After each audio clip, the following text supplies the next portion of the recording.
तारीख 21 दिसंबर, जगह राजौरी। घटना आतंकी हमले में 3 जवान शहीद। जम्मू कश्मीर में एक बार फिर बड़ा आतंकी हमला हुआ है। यह बड़ा आतंकी हमला जम्मू कश्मीर के राजौरी में हुआ है, जिसके बाद पूरे जम्मू कश्मीर में अलर्ट भी जारी कर दिया गया है। इस बड़े दहशतगर्द हमले में सेना के 3 जवान शहीद हो गए हैं। हैरानी की बात तो यह है कि दहशतगर्दों ने इस हमले को घात लगाकर अंजाम दिया है। खबरों के मुताबिक दहशतगर्दों ने सेना की 2 गाड़ियों पर हमला कर दिया था, जिसमें सेना ने अपने 3 जवानों को खो दिया है। रिपोर्ट्स के मुताबिक 20 दिसंबर की रात से राजौरी के थाना मंडी में सेना की ओर से ऑपरेशन चलाया जा रहा था। इसी बीच 21 दिसंबर यानी कि गुरुवार की दोपहर करीब 3:45 पर इस ऑपरेशन साइट पर सेना के 2 वाहन पहुंचे भी थे, जिसके बाद दहशतगर्दों ने सेना की इन गाड़ियों पर फायरिंग करनी शुरू कर दी। इसके बाद सेना की ओर से भी जवाबी कार्रवाई की गई और इसी जवाबी कार्रवाई में सेना ने अपने 3 जवानों को खो दिया। जबकि खबर यह भी आई है कि इस हमले में 3 जवान घायल भी हुए हैं। वहीं इस हमले के बाद पूरे जम्मू कश्मीर में सेना ने अलर्ट जारी कर दिया है, बल्कि पूरे इलाके को सेना ने अपने कब्जे में ले लिया है।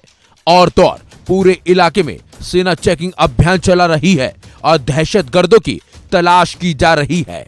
बल्कि इस घटना की जानकारी मिलते ही मौके पर सेना के बड़े बड़े अधिकारी भी पहुंच गए और तो और घटनास्थल पर अतिरिक्त सुरक्षा बलों को अब तैनात कर दिया गया है। सेना की ओर से मिली जानकारी के मुताबिक कड़ी खुफिया जानकारी के आधार पर ही 20 दिसंबर की रात में एक संयुक्त अभियान शुरू किया गया था।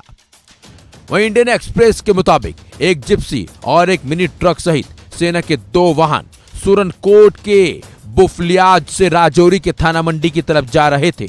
यहां 48 राष्ट्रीय राइफल्स का मुख्यालय है। जैसे ही वाहन टोपा पीर के नीचे पहुंचे, वहीं पहले से घात लगाकर बैठे दहशतगर्दों ने वाहनों पर हमला कर दिया, जिसके बाद दोनों तरफ से ही काफी देर तक फायरिंग भी हुई और इस फायरिंग में सेना के 3 जवान शहीद हो गए, जबकि 3 अन्य जवानों के घायल होने की भी खबर अब सामने आ गई है। आपको बता दें, इससे पहले 20 अप्रैल को पुंछ में ही दहशतगर्दों ने इसी तरह से सेना के वाहन पर हमला किया था, जिससे 5 जवान शहीद हो गए थे। यह हमला तब हुआ था जब सेना का एक वाहन इफ्तारी का सामान लेकर जा रहा था।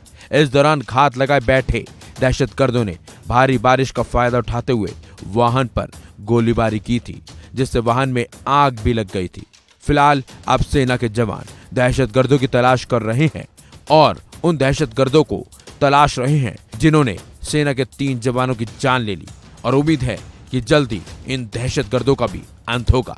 फिलहाल इस खबर में बस इतना ही। अपडेट्स के लिए बने रहिए वन इंडिया हिंदी के साथ।